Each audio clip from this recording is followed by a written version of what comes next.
मित्रों, फरी एक बार स्वागत है आप सर्व विद्यार्थी मित्रों तमारी पोतानी यूट्यूब चैनल पर। आज आपणे धोरण 8 हिंदी विषय पाठ नंबर 6 अभ्यास और स्वाध्यायનું संपूर्ण सोल्यूशन जोशो। अपनी आ चैनल पर धोरण 8 हिंदी विषय बधा ज पाठना अभ्यास और स्वाध्यायना सोल्यूशनना विडियोनी लिंक मूकी दीधेल छे। अहीं आपणे सौप्रथम जोईशुं तेनो अभ्यास। जोईए प्रश्न नंबर 1। निम्नलिखित प्रश्नों के उत्तर दीजिए। नंबर 1, इस एकांकी के आधार पर बालक सर्वदमन की विशेषताओं का वर्णन कीजिए। तो जोइए जब सर्वदमन सुंदर, स्वस्थ और आकर्षक बालक है। उसका मुख अग्नि के समान दमक रहा है। उसका साहसी और निर्भय स्वभाव देखकर आश्चर्य होता है। सिंह शावक के साथ खेलने में वह जरा भी नहीं डरता। शावक की माँ सिंहनी का भी उसे भय नहीं है। वह इतना हठी है कि तपस्वियों के समझाने पर का उस पर कोई असर नहीं होता। इसके हाथ में चक्रवर्ती सम्राट के लक्षण है। इसे खिलौने से स्वाभाविक लगाव है।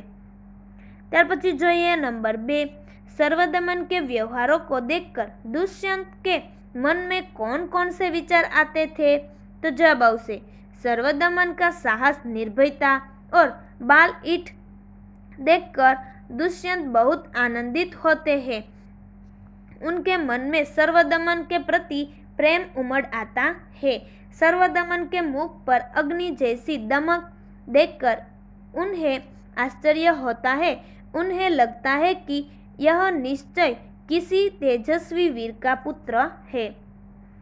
बालक के हाथ में चक्रवर्तियों जैसे लक्षण और उसकी कमल जैसी हथेली देखकर आनंद और आश्चर्य में डूब जाते हैं।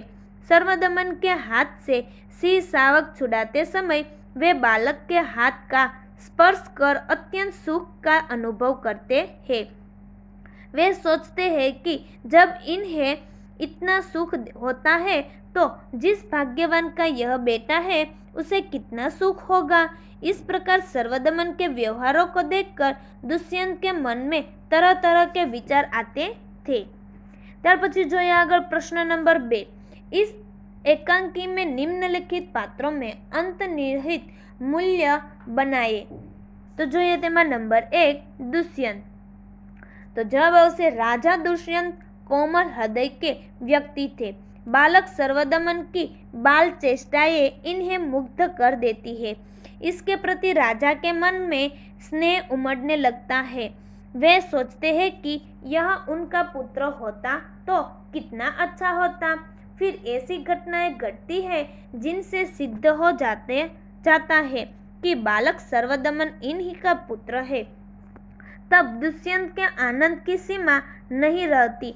उनका पितृ हृदय वात्सल्य से भर जाता है। त्यार पछी जोईए नंबर 2 सर्वदमन। तो जोईए तेनो जवाब सर्वदमन असाधारण बालक है।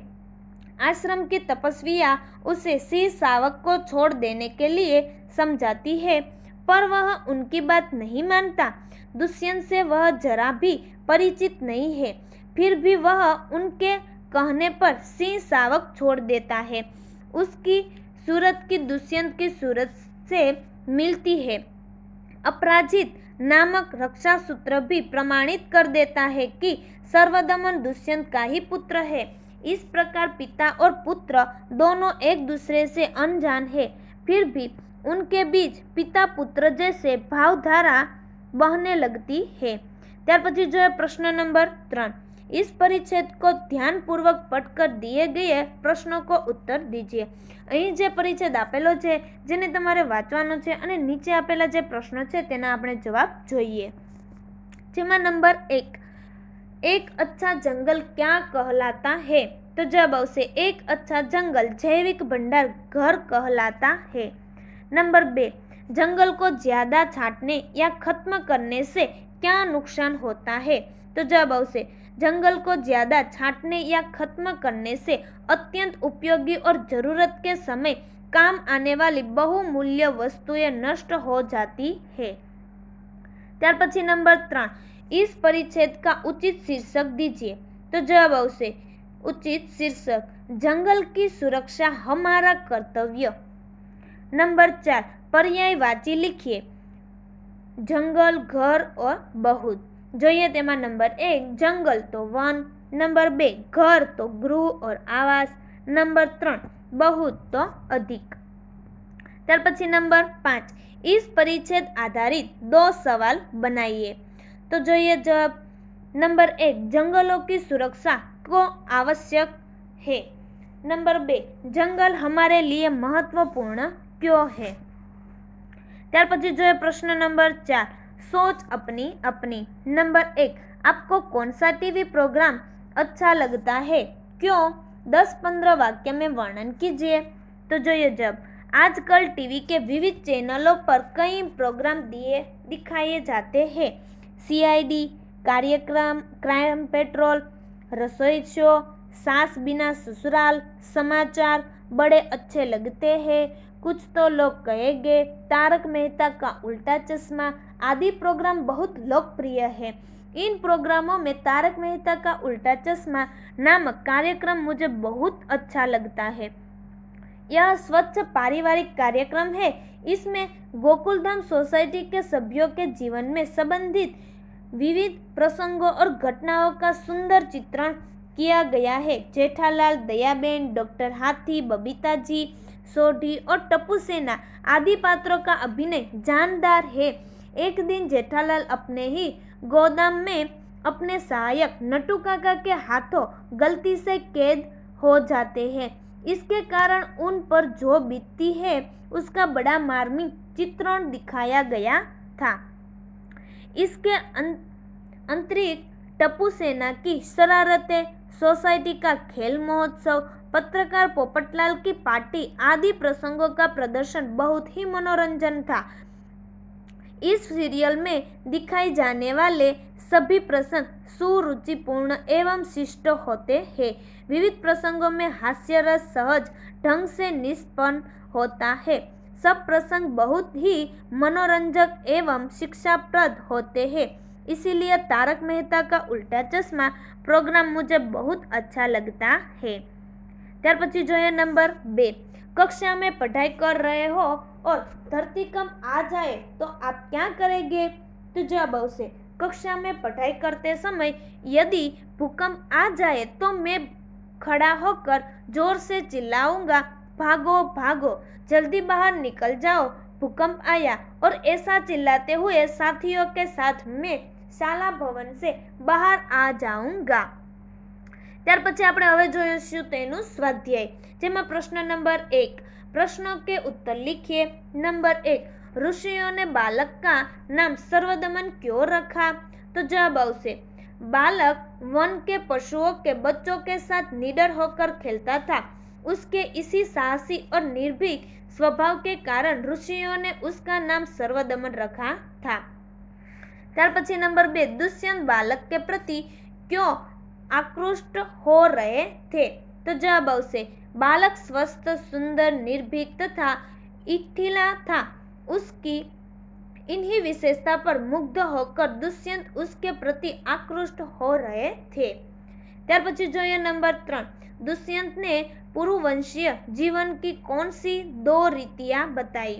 तो जवाब आवશે, दुष्यंत ने पुरुवंशीय जीवन की ये 2 रीतियां बताई। नंबर 1, वे युवावस्था में महलों में रहकर पृथ्वी की रक्षा और पालन करते हैं। नंबर 2, वृद्धावस्था में वे तपस्वियों के आश्रम में वृक्षों के नीचे कुटी बनाकर रहते हैं। ત્યાર પછી જોઈએ પ્રશ્ન નંબર 2, चित्रों का अवलोकन करके अपने शब्दों में कहानी लिखिए।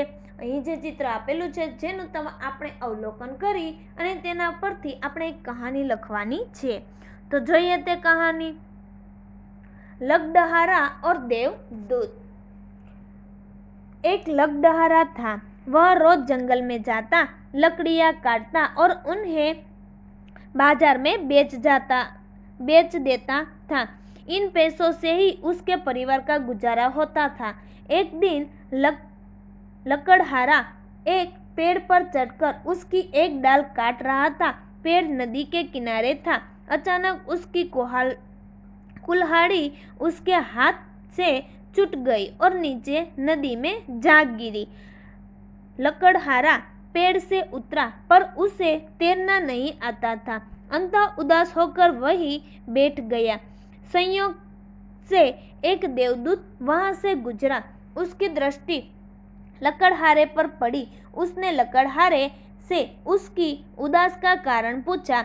लकड़हारे ने उसे नदी में अपनी कुल्हाड़ी गिरने की बात बताई। देवदूत ने कहा, तुम घबराओ मत, मैं नदी से तुम्हारी कुल्हाड़ी निकाल दूंगा।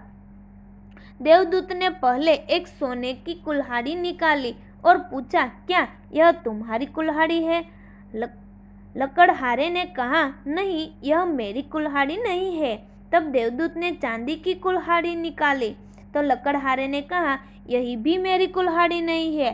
अंत में देवदूत ने लोहे की कुल्हाड़ी निकाली। उसे देखकर लकड़हारा खुशी से चिल्ला उठा, हाँ, यही मेरी कुल्हाड़ी है। देवदूत लकड़हारे की ईमानदारी पर बहुत खुश हुआ। उसने सोने और चांदी की कुल्हाड़ी भी लकड़हारे को इनाम के रूप में दे दी।